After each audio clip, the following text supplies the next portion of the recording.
para pengkhotbah di antara para sahabat Nabi yang menarik perhatian pendengarnya dengan dongeng-dongeng bohong. Mulai juga orang-orang bodoh memberikan fatwa tentang agama yang fatwanya aneh-aneh. Misalnya ada seorang sahabat memberikan fatwa bahwa kalau orang melakukan hubungan suami istri dan tidak keluar, dia tidak wajib mandi. Lalu terjadilah perdebatan di antara para sahabat Nabi karena fatwanya ada yang dikeluarkan oleh orang yang berilmu, ada yang tidak dikeluarkan oleh orang yang tidak berilmu. Dan jejak-jejaknya sampai kepada kita sekarang. Terus ada sahabat yang spesialisnya itu dongeng-dongeng yang aneh-aneh juga. Nah, pada saat seperti itu Imam Ali membuka pengajiannya dengan memberikan kesempatan kepada orang-orang untuk bertanya. Beliau bersabda, "Saluni qabla an tafqiduni." Tanyalah aku sebelum kalian kehilangan aku. Aku tahu apakah ayat itu turun di gunung atau di lembah. Aku tahu tentang apa ayat itu turun. Walaupun begitu, tetap saja Imam Ali ditinggalkan oleh banyak orang. Bahkan kadang-kadang pembicaraan Imam Ali itu buat sebagian besar orang membuat mereka kesulitan. Kecuali untuk beberapa sahabatnya yang tetap setia menemani Imam Ali. Kadang-kadang merindukan ucapan-ucapan Imam Ali, sampai ada yang meminta kepada Imam Ali untuk berbicara tentang karakteristik orang yang takwa. Lalu Imam Ali menyampaikannya dengan bahasa yang indah, dengan bahasa yang menyentuh hati, begitu rupa sampai orang itu menghembuskan nafasnya yang terakhir karena mendengarkan ucapan Imam Ali. Itu diabadikan di dalam Nahjul Balaghah. Jadi sekarang juga, walaupun kata para ulama di kalangan Ahlul Bait, tidak ada orang yang mengucapkan Imam Ali itu dengan ucapan tanyalah aku sebelum kehilangan aku. Kalau ada orang meniru ucapan Imam Ali itu di dalam majelis, tanyalah aku sebelum kalian kehilangan aku, semuanya dipermalukan. Artinya dia tidak bisa menjawab pertanyaan orang, semua dipermalukan. Walaupun begitu, ini tidak mengikuti Imam Ali, tapi tanyalah saya sekarang sebelum kalian kehilangan saya. Walaupun tentu jauh tarafnya daripada Imam Ali dan tidak mengaku memiliki pengetahuan jauh dari apa yang dimiliki oleh Imam Ali. Silakan kalau ada pertanyaan. Ya, silakan Bapak. Di zaman pasca Rasulullah Shallallahu Alaihi Wasallam wafat, banyak orang beranggapan bahwa Imam Ali itu ditunjuk Nabi sebagai pelanjutnya itu untuk memegang kekuasaan. Karena Nabi dulu dalam pikiran kebanyakan orang sampai sekarang juga bukan hanya pemimpin agama tetapi juga pemimpin politik yang memegang kekuasaan. Jadi Imam Ali dianggap akan melanjutkan kekuasaan Nabi. Dan karena ini berhubungan dengan kekuasaan, ada banyak orang yang berminat untuk merebut kekuasaan itu dan menganggap Imam Ali sebagai pesaingnya. Peristiwa Ghadir Khum dianggap pengangkatan Imam Ali sebagai khalifah sepeninggal. Sebetulnya istilah khalifah belum ada sih, itu berkembang kemudian. Padahal oleh Rasulullah Shallallahu Alaihi Wasallam ditegaskan bahwa kepemimpinan Ali itu sebetulnya kepemimpinan agama. Sebagaimana Rasulullah adalah seorang pemimpin agama. Man kuntu maulahu fahadha aliyun maulahu. Begitu beliau tegaskan dalam peristiwa Al-Ghadir, kalau aku maulanya maka Ali jugalah menjadi maula. Kata maula itu sama sebetulnya satu asal kata dengan kata wali. Mim, waw, lam, ya, itu kalau mimnya dihilangkan itu jadi kata wali. Dan ditegaskan bahwa Imam Ali itu bukan wali negara, jadi bukan khalifah, tapi dia waliullah. Sampai kemudian ada tradisi di kalangan pengikut Imam Ali untuk selalu mengingatkan orang bahwa Imam Ali itu waliullah. Artinya kepemimpinannya itu ada dua kepemimpinan, kepemimpinan sosial atau kepemimpinan politik atau kepemimpinan negara. Itu ditunjuknya oleh masyarakat sesuai dengan perkembangan masyarakat. Tapi pemimpin agama, wali agama itu hanya Allah. Dalam istilah agama itu disebut kepemimpinan yang datang dari Allah itu disebut mansus. Jadi harus berdasarkan nas. Karena ini kepemimpinan agama. Kalau kepemimpinan masyarakat itu tidak berdasarkan nas, tapi dia berdasarkan kesepakatan masyarakat waktu itu.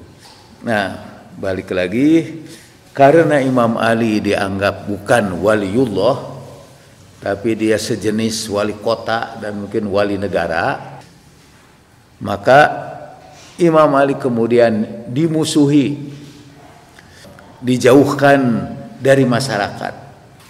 Kan salah satu cara agar kita berkuasa ialah pesaing kita harus diasingkan dari masyarakat. Dan Imam Ali pasca Rasulullah SAW wafat diasingkan, tidak lagi menjadi rujukan di dalam urusan agama.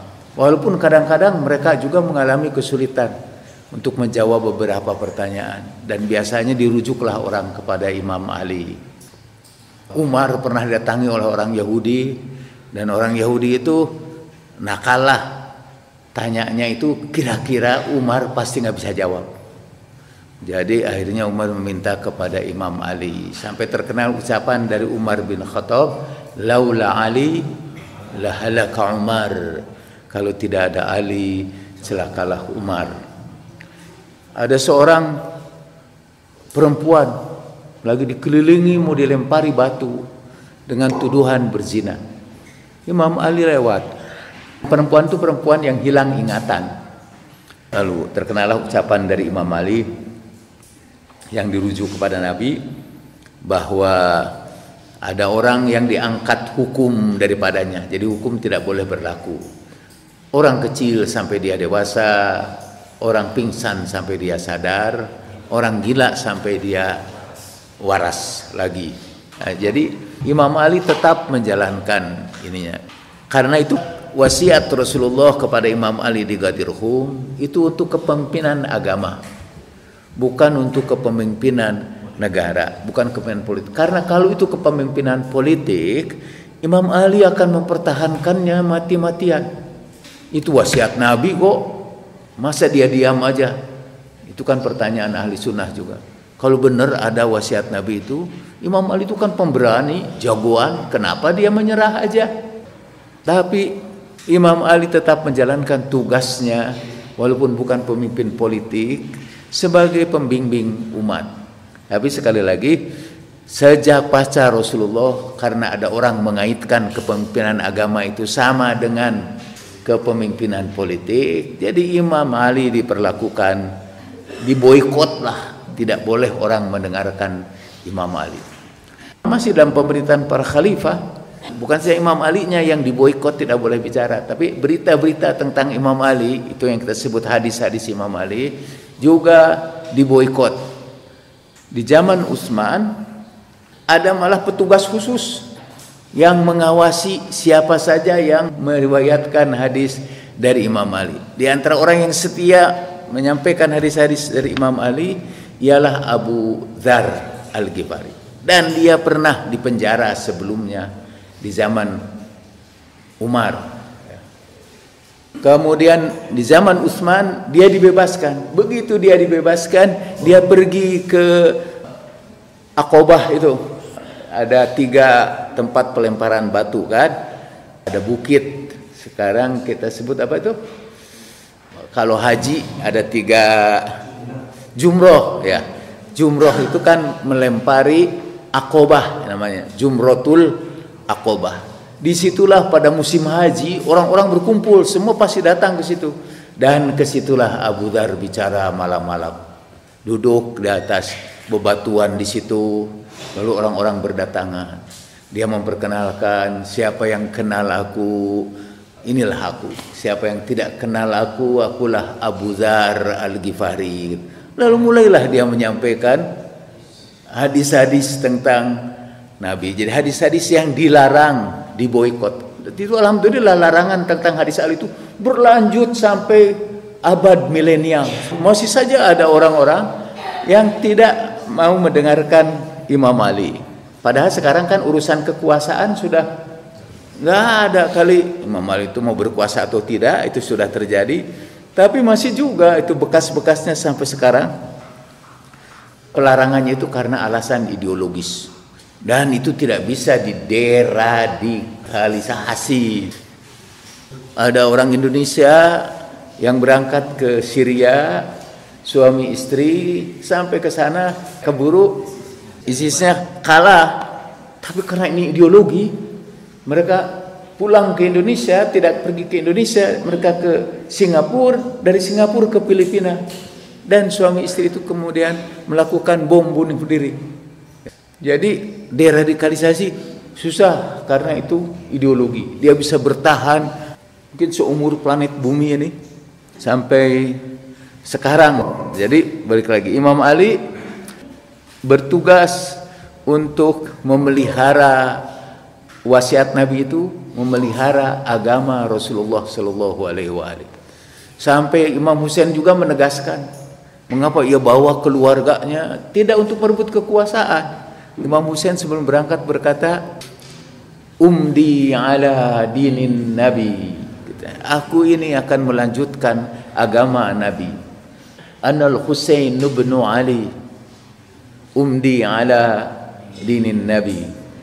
Aku akan melanjutkan, bukan untuk merebut kekuasaan, tapi hanya untuk melanjutkan wasiat Nabi buat memelihara agama yang mulia ini. Tidak ada terbit sedikit pun, kata Imam Ali sampai menegaskan, tidak ada di antara kami yang berjuang untuk memperoleh kekuasaan atau untuk mendapatkan dunia walaupun sebesar biji sekalipun.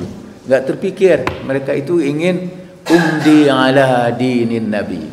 Dan sampai sekarang mereka itu diboikot. Balik lagi kepada Abu Dzar, waktu Abu Dzar bicara, Abu Dzar lihat ada orang ngintip-ngintip gitu. Dan seperti mencatat, panggil oleh Abu Dzar. Kita tahu kan, Abu Dzar itu kata Nabi Sallallahu Alaihi Wasallam, di kolong langit ini tidak ada lidah yang lebih jujur seperti lidah Abu Dzar. Sebagian ulama mengatakan bahwa Nabi mempersiapkan ini situasi bahwa nanti ajaran Nabi itu akan disembunyikan, akan dipersekusi. Nanti kemana ini sahabat itu? Kalau orang-orang yang masuk Islam pertama kali, mana yang harus mereka ikuti? Karena semua merasa memiliki otoritas untuk menjelaskan agama. Seperti bingungnya abad ini. Karena ustadz yang mana ini yang harus diikuti?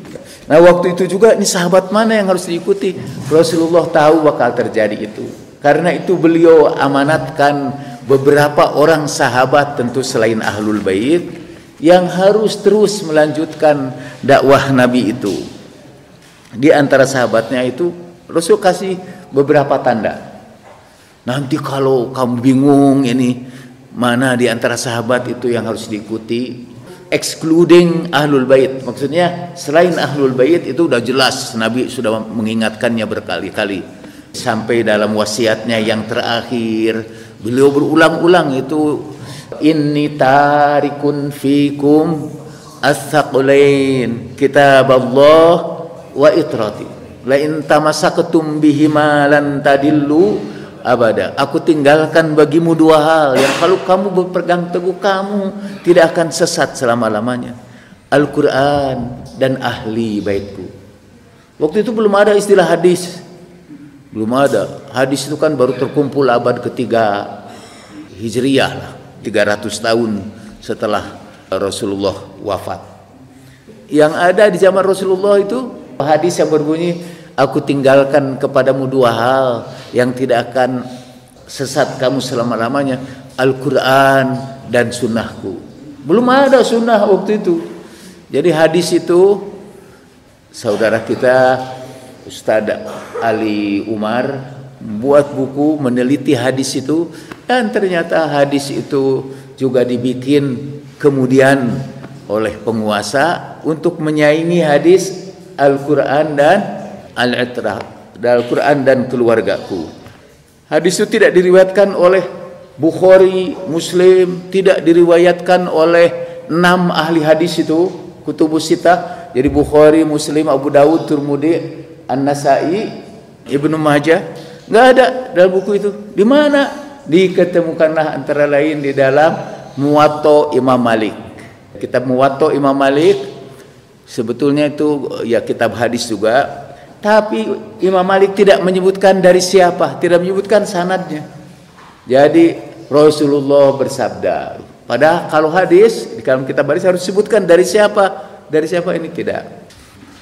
Nah, kembali kepada Abu Dzar itu, dia lihat ada orang panggil oleh Abu Dzar. Dan memang Rasulullah sudah memberikan isyarat ada sejumlah sahabat yang beliau titipkan untuk diikuti selain Ahlul Bait. Antara lain Abu Dzar dengan sabdanya, di kolong langit ini tidak ada lidah yang lebih jujur selain lidah Abu Dzar. Ma asdaqu lahjatan min Abi Dzarin, tidak ada lidah yang lebih jujur seperti lidahnya. Maksudnya yang lain mah bisa bohong, tapi Abu Dzar itu enggak.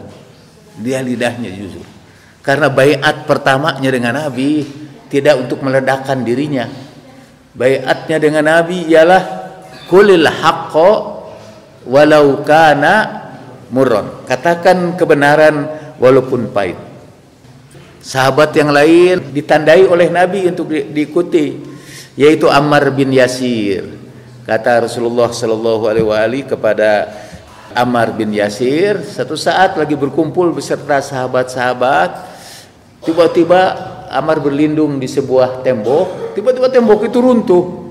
Orang-orang berteriak, Ammar terbunuh, Ammar terbunuh. Kata Rasulullah, tidak, dia selamat, tapi dia nanti akan dibunuh oleh kelompok yang durhaka. Maksud Nabi, nanti kalau kita bingung ini sahabat-sahabat Nabi berperang, mana yang harus kita ikuti? Jangan ikuti kelompok yang membunuh Ammar bin Yasir. Maka begitu itu, wah, mulai bingung tuh. Ternyata Ammar bin Yasir dibunuh oleh kelompok Muawiyah, dan Nabi bersabda sallallahu alaihi wa alihi, taqtuluhu fi'atun baghiyah. Ammar akan dibunuh kelompok yang durhaka. Jadi ini kelompok durhaka yang kita ikuti. Tapi Muawiyah emang politisi hebat lah. Jadi kalau saudara mau jadi politisi sekarang, ikuti Muawiyah, pasti menang terus. Nah, saya kan tidak ikut Muawiyah, jadi dia melakukan propaganda besar-besaran dengan mengatakan, kamu lihat kan Ammar bin Yasir itu udah tua. Betul, kata semua. Itu salah satu teknik mempengaruhi orang ialah menyamakan dulu ini supaya betul. Nanti yang salahnya disampaikan. Akhirnya itu betul kan gitu kan. Ammar bin Yasir itu udah tua. Betul. Yang membawa Ammar bin Yasir ke medan peperangan itu Ali kan? Betul. Ali itulah kelompok yang durhaka, karena dia menjadi penyebab terbunuhnya Ammar bin Yasir. Jadi Abu Dzar itu Ammar bin Yasir diberi tanda surga merindukan orang-orang di antara sahabatku. Lalu disebutlah sahabat Nabi, Salman Al-Farisi, Miqdad. Maksud Rasulullah, ikuti mereka ini sebagai tanda untuk membawa suara-suara dari Imam Ali. Imam Ali berkata, ikuti aku sebelum kalian kehilangan aku. Dan tetap aja orang ikut yang mayoritas itu. Dan Imam Ali tetap aja tersisih. Imam Ali tetap saja swim against social tide. Dia tetap aja berenang di dalam arus yang melawan arus utama, melawan mainstream. Balik lagi kepada Abu Zar, ketika dia lihat tuh ada orang yang kayaknya kasakusuk, kita seperti mendengar Abu Zar memanggilnya, menariknya. Kamu pasti suruhan Utsman ya, kata Abu Zar. Ketahuilah, demi Allah, sekiranya dijulurkan pedang di atas leherku supaya aku berhenti meriwayatkan Imam Ali, aku akan terus meriwayatkannya. Sampaikan kepada Utsman, suruh pergi sama Abu Zar. Nah, jadi menjawab pertanyaan Bapak tadi itu, sejak kapan sebetulnya ini Imam Ali itu disisihkan dari kepemimpinan agama, tidak lagi dijadikan rujukan di dalam urusan-urusan agama? Malah mungkin sejak zaman Rasulullah Sallallahu Alaihi Wasallam, tapi lebih-lebih sepeninggal Rasulullah Sallallahu Alaihi Wasallam. Dan sampai sekarang Imam Ali tetap menjadi tokoh yang disingkirkan. Untungnya lah, la yazaluna ta'ifatun min ummati zahirina alal haq. Kata Rasulullah Sallallahu Alaihi Wasallam, tidak henti-hentinya sepanjang zaman ada sekelompok kecil yang selalu mempertahankan kebenaran itu. Dan untuk itu mereka rela mengorbankan apapun. Allah Subhanahu wa taala itu menjaga sekelompok kecil tidak sampai hilang sama sekali. Di sebuah negeri seperti Indonesia ini dengan jumlah penduduk Islam terbanyak sedunia, ada aja sekelompok kecil itu yang terus mempertahankan pusaka Rasulullah sallallahu alaihi wasallam. Bapak itu mungkin jawabannya kepanjangan, jadi lebih dari yang diharapkan, mohon maaf. Ini pertanyaan, saya mau tanya, la yamassuhu illal mutahharun. Apakah ayat tersebut orang yang disucikan melalui air wudu atau sejenisnya? Kalau kita buka kitab tafsir, kata mutahharun ditulisnya mim to-nya pakai tasjid. Mutahharun. Itu beda dengan mutahharun. Jadi ada beberapa qiraat. Qiraat itu cara membaca Quran. Ada yang membaca mutahharun, ada yang membacanya mutahharun. Kalau mutahharun itu asalnya dari mutatahharun. Cuma ta kepada to-nya itu diidghamkan. Jadi digabung dari mutatahharun jadi mutahharun. Atasaddaqo menjadi asaddaqo. Fa as-saddaqo wa akum minas solehin. Kalau dibaca mutatahharun artinya tidak menyentuh dia kecuali orang-orang yang sudah bersuci. Kalau dibaca mutahharun tidak menyentuh dia kecuali orang-orang yang disucikan. Bersuci, nah kalau bersuci termasuk wudu. Sebetulnya kata hu-nya juga apakah kepada Quran yang ada di sini ini atau kepada Quran yang berada di tempat yang tinggi. Karena ayat-ayat sebelumnya kalau kita baca itu berkaitan dengan disimpannya Al-Quran di tempat yang suci. Maka itu hanya orang-orang yang disucikan yang sampai ke sana. Ahlul Bait sebetulnya tidak berdasarkan kepada apakah dibacanya mutatahharun atau mutahharun. Walaupun umumnya para mufassir mereka mengatakan bahwa yang disebut mutahharun itu ialah para imam Ahlul Bait. Berdasarkan ayat lain, cuma satu kelompok ini saja yang disucikan Allah. Innama yuridullahu liyudhiba ankum ridsa ahlal bait wa yutahhirakum tathhira. Jadi yang disucikan itu hanya Ahlul Bait. Dan yang dimaksud dengan hu di situ itu bukan Al-Qur'an kita ini. Bukan Al-Qur'an yang ditulis dalam lembaran kertas. Walaupun begitu, dalam fikih Ahlul Bait kita dianjurkan, salah satu adab kita untuk Al-Qur'an ialah kita membacanya dalam keadaan wudu. Bukan karena fikihnya terutama ke situ, tapi karena penghormatan, karena adab kita terhadap Al-Quran. Kalau mereka tambah lagi bid'ahnya, kalau menurut saudara kita, yaitu mereka mencium Al-Quran itu. Kadang-kadang meletakkan di kepala mereka cium Al-Quran itu setelah membukanya. Secara umum mengatakan bahwa kalau perempuan haid maka jangan sholat. Mendirikan sholat itu kan baik. Lantas mengapa sesuatu yang baik itu dilarang dalam batasan seperti itu? Kalau pemahaman sholat sebagai wadah penyerahan diri kepada Allah, lantas kenapa sholat itu dibatasi oleh haid? Mohon penjelasannya. Dulu saya mengislamkan seorang anak pendeta Protestan perempuan. Begitu kita ajarin sholat, dan tiba-tiba mungkin setelah seminggu atau 2 minggu setelah itu, si perempuan itu telepon sama saya lagi menikmati sholat Islam itu, kayaknya khusyuk dia sholatnya itu, dia menikmati ini pengalaman ruhaniyah yang baru itu. Tiba-tiba dalam kenikmatan itu memberitahu kepada suaminya Islam bahwa kalau haid tidak boleh sholat. Kenapa? Kata, saya lagi mencintai sholat, apa salahnya haid itu? Kenapa? Ini sama pertanyaannya dengan ini.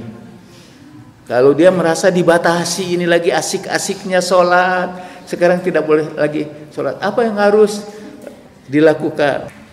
Saya akan pernah menjelaskan bahwa ciri agama itu 3C, sebagaimana ciri spiritualitas itu 3C. Ciri C yang pertama, code, aturan-aturan perilaku. Aturan perilaku itu disebut fikih. Dalam agama Yahudi misalnya, perjanjian lama itu ada sejumlah peraturan. Biasanya itu berkaitan dengan makanan dan minuman. Misalnya di kalangan Yahudi daging babi diharamkan, binatang yang tidak bersisik diharamkan, burung-burung yang kakinya cakar ya itu juga diharamkan. Oh, fikih Yahudi luar biasa. Saya pernah berkumpul dengan orang-orang Yahudi antara lain di Basel di Swiss. Wakil-wakil dari berbagai agama datang karena masing-masing agama punya aturan makan yang beda-beda. Akhirnya diberikanlah makanan yang disepakati bersama oleh seluruh agama halal, dan makanan itu sangat tidak enak, yaitu daun-daunan. Dan seluruh agama sepakat, tidak ada agama yang melarang makan sayur-sayuran atau daun-daunan itu. Tidak dimasak, tidak pakai bumbu, itu daun-daunan aja. Saya bilang, saya ini wakil agama Islam dari Indonesia, sekarang dianggap kambing, makan itu aja. Nah, itu namanya code, aturan perilaku. Orang Yahudi hanya mau makan makanan yang halal dan makanan yang disembelih oleh orang Yahudi. Namanya kosher, ada tandanya. Mungkin ada orang mengatakan, kalau begitu tuh orang Syiah mengharamkan ikan yang tidak bersisik, sama dengan Yahudi dong. Kayaknya Syiah itu Yahudi. Ya, tapi orang Islam juga semua sekarang malah ingin makan makanan itu daging yang disembelih oleh orang Islam. Biasanya pekerjaan code itu makin lama makin spesifik sesuai dengan aturan madhab tertentu. Jadi agama itu ditandai dengan code. Itu yang kita sebut fikih. C1. C yang kedua, cult. Upacara-upacara pemujaan, upacara-upacara ibadah. Ada ibadahnya, setiap agama punya ibadahnya. Yang C yang ketiga, credo, akidah.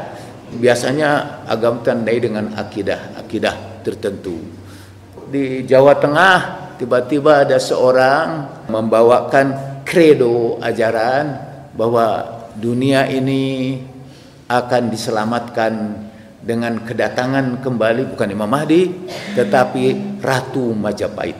Di tempat dia dibikin tempat pemujaan, ada batu. Lalu dia memproklamirkan dirinya sebagai ratu sejagat. Nah, itu sebenarnya dia sedang mendirikan agama. Karena 3 syarat itu ada credo, ada code, ada aturan-aturannya, juga ada upacara ibadatnya yang katanya mengganggu tetangga. Itu ciri agama. Nah, aturan-aturan haid dan sebagainya itu namanya code. aturan-aturan. Kita juga kalau dapat undangan dressing code, itu aturan pakaian. Jadi agama juga termasuk bikin code tentang bagaimana cara berpakaian. Orang-orang sufi biasanya bukan tidak mempersoalkan, tapi itu hanya tidak dianggap utama code itu.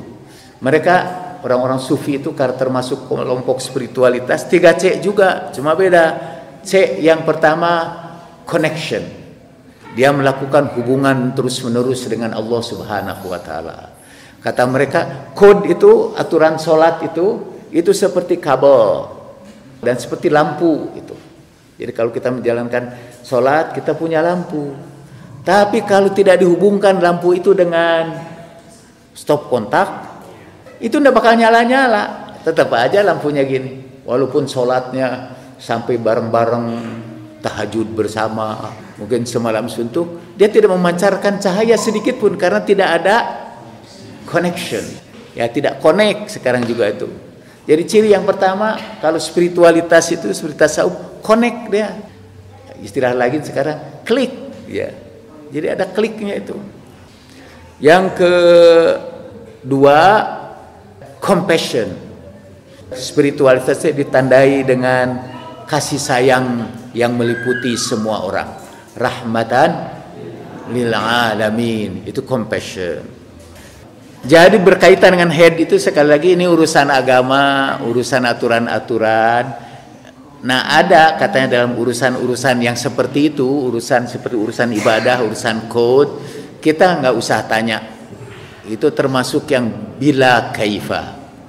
Kalau tidak salah, Imam Ali lah yang berkata, sekiranya agama itu harus dipertanyakan seperti itu, maka sebetulnya yang harus diusap itu adalah telapak kaki, karena dia yang menginjak tanah. Tapi dalam wudu yang kita usapkan, ya ini aturan agama itu harus begitu dari sananya, emang dari sononya harus begitu.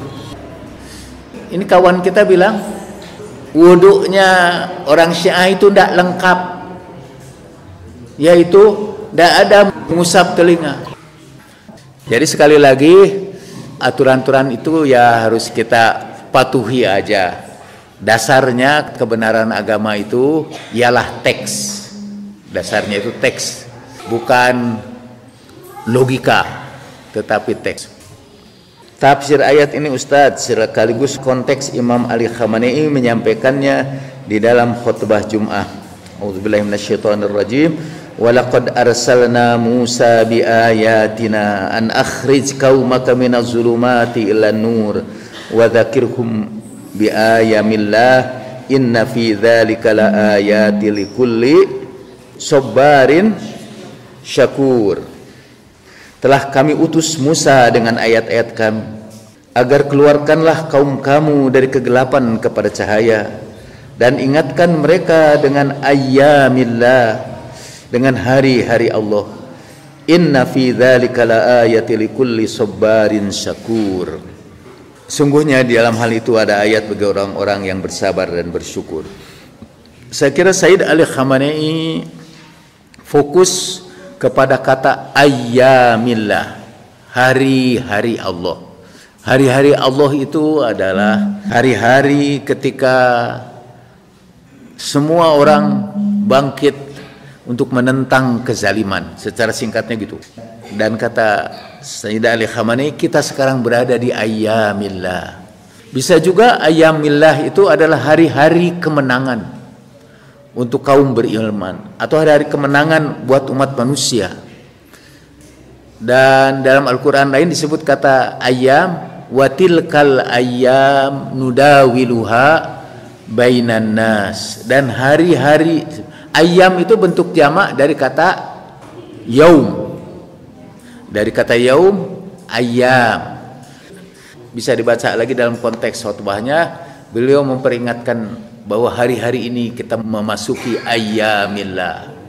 Dan sebagaimana Musa menyuruh untuk mengeluarkan kaumnya dari kegelapan kepada cahaya, maka kaum muslimin sekarang punya juga tugas untuk mengeluarkan dari kegelapan kepada cahaya.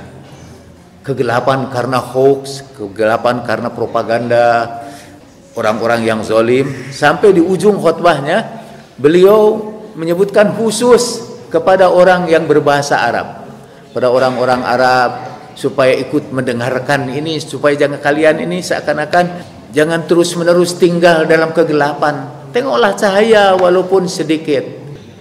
Kira-kira begitu. Wallahu alam bisawab ini.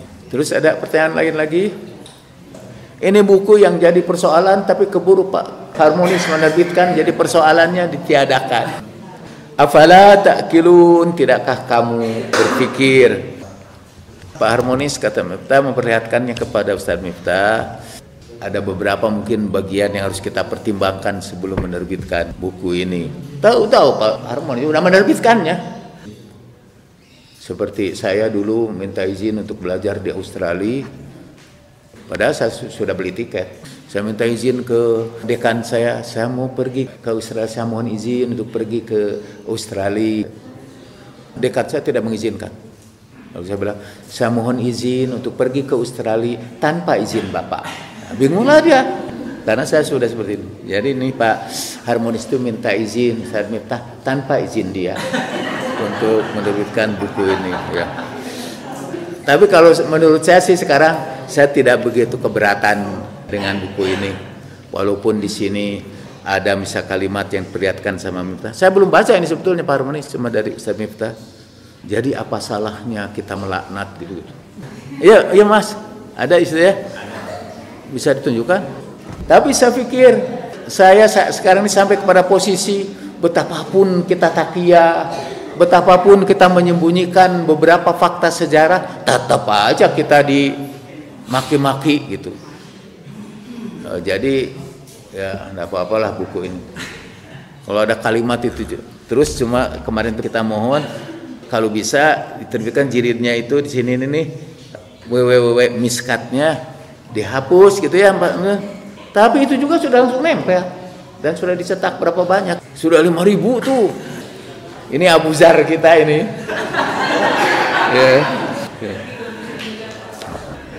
Karena orang kan menggunakan ini sebagai alasan untuk, walaupun kita menjaganya, tetap aja ada beberapa hal yang mereka jadikan alat untuk menyerang kita.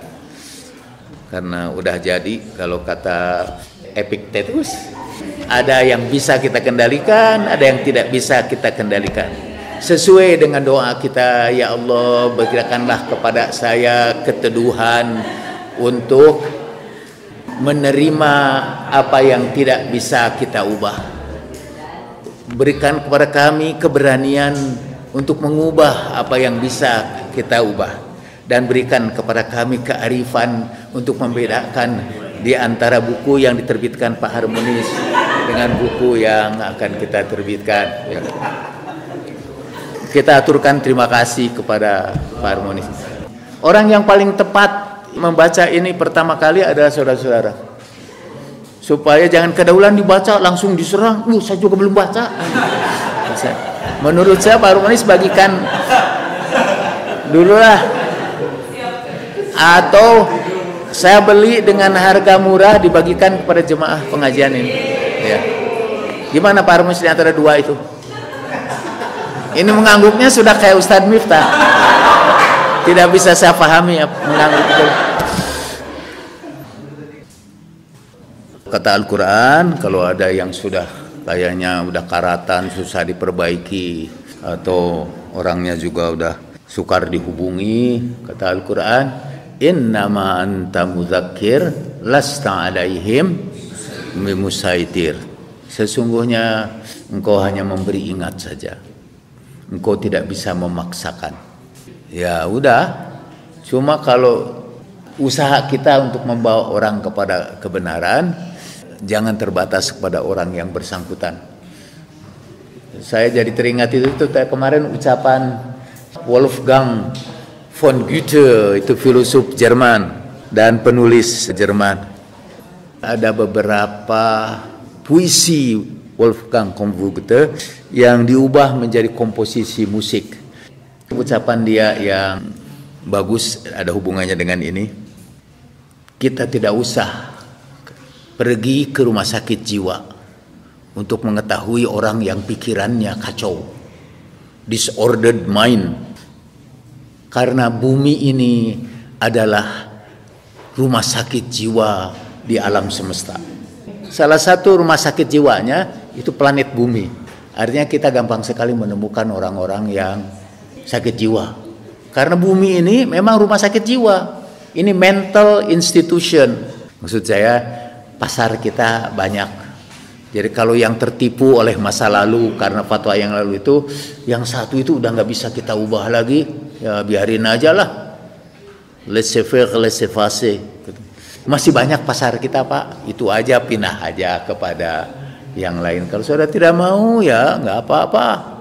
Cari yang lain. Tapi tugas kita ialah terus menerus melanjutkan tadi perjuangan Imam Ali, perjuangan Abu Dzar. Sekali lagi Pak Muslim melanjutkan ini perjuangan Abu Dzar. Kita menyebarkannya juga ini bagus. Dan di judulnya kan, tidakkah kamu berpikir? Ini masuknya mengajak kita berpikir. Dan tidak enak emang mengubah pikiran itu, nggak enak. Kita udah terbiasa dengan kebiasaan kita. Jadi kalau terbiasa yang begitu-begitu itu, kalau ada yang baru itu tidak enak pasti. Dan pasti selalu ada saja yang tidak bisa berpikir, diajak berpikir juga. Ada orang, ya, sebagian orang, il y a des hommes, ada sebagian orang yang tidak pernah mengubah pikirannya. Dan orang itu adalah orang yang tidak berpikir. Karena udah biasa, udah enak. Tiba-tiba kita digoncangkan. Disruption, kata Renald Kasali. Tapi itulah goncangan itu yang menyebabkan kita mengalami penyempurnaan di dalam kehidupan kita. Saya ini dari dulu berubah-ubah nih pendapat dan belum pernah tobat sampai sekarang dari pendapat itu. Pertama, saya pikir Tuhan tidak akan menyiksa kita kalau kemampuan kita hanya sampai ke situ. La yukallifullahu nafsan illa wus'aha. Dulu ini saya berpendapat begitu, emang pengetahuan saya baru sampai ke situ. Sekarang ada yang baru berubah-ubah sekarang ini, masih diproses, dan saudara tentu bisa ikut memproses ini. Saya ini punya pendapat bahwa seluruh hidup itu ujian, nggak ada azab. Azab itu nanti untuk hari akhirat, kecuali untuk beberapa. Satu, azab itu hubungannya dengan dosa, dan kita tidak tahu satu kejadian itu apakah karena dosa apa. Tapi yang jelas Al-Quran menganggap hidup kita ini tidak sebagai azab. Apapun yang menimpa kita bukan azab, tetapi ujian. Laqad khalaqnal insana fi kabad. Telah kami ciptakan manusia di dalam derita. Jangan menganggap penderitaan kita ini azab. Orang yang suka mengazab, menggunakan kata azab maksudnya, orang yang biasa mengazab itu orang yang punya kepentingan politik. Oh, ini azab. Iran pernah ketimpa gempa bumi itu. Orang mengatakan itu orang Syiah dapat azab. Kalau ketika di zaman Ahok terjadi banjir, itu azab terhadap gubernur yang kafir. Ketika orang Cina kena corona, itu azab karena zalim pada muslim Uighur. Mungkin dosa orang Indonesia lebih banyak daripada dosa orang Cina. Dan kenapa Cina juga di Wuhan aja? Kenapa tidak di Uighur? Karena yang menzalimi itu orang-orang pemerintah Cina yang di Uighur. Enggak. Nah, menurut saya bukan azab tapi cobaan. Memang dalam Al-Quran ada satu istilah lagi, itu disebut musibah. La tusibanna alladzina zalamu minkum khassah. Takutilah akan ujian yang tidak menimpa orang-orang zalim saja. Kalau ujian kepada semua itu kenanya, orang yang tidak zalim juga pada kena itu. Dan menurut saya corona itu ujian, karena tidak menimpa orang zalimnya saja. Bahkan yang sering disebut azab itu orang zalimnya selalu selamat. Banjir katanya itu azab kata mereka. Gempa bumi juga mestinya itu, kalau gempa bumi itu azab, Jakarta paling duluan itu. Paling banyak dosanya. Di Jakarta itu ada tempat untuk berbuat dosa, tinggal bayar aja. Banyak tempat. Dan yang kedua menurut saya, azab itu datang pada umat-umat terdahulu. Dan azab itu dalam Al-Quran itu membinasakan seluruh ini.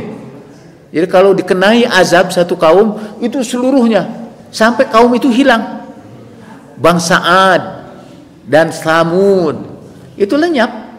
Dia terjadi hilang aja sebagai makhluk. Dalam salah satu hadis disebutkan bahwa Rasulullah datang sebagai rahmatan lil alamin, yaitu bahwa kedatangan Nabi tidak membawa azab yang menghilangkan seluruh umat secara fisik. Kalau bangsa Ad dan Samud itu kan dalam Al-Quran disebut fadamdama alaihim bidzambihim fasawwaha wala yakhafu uqbaha. Allah hancurkan mereka sehancur-hancurnya karena dosa-dosanya. Tidak ada umat Rasulullah ini kalau membangkang juga tidak dihancurkan.